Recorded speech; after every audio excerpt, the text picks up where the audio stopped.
माझ्या समाधीची पायरी चढेल, दुःख हे हरेल सर्व त्याचे.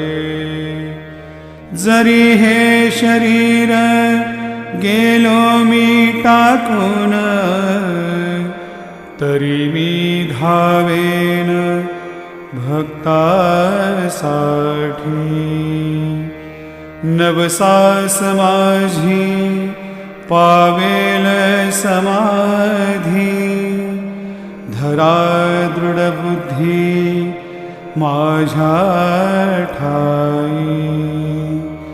नित्य मी जिवंता जाणा हेची सत्य, नित्य घ्या प्रचित अनुभव.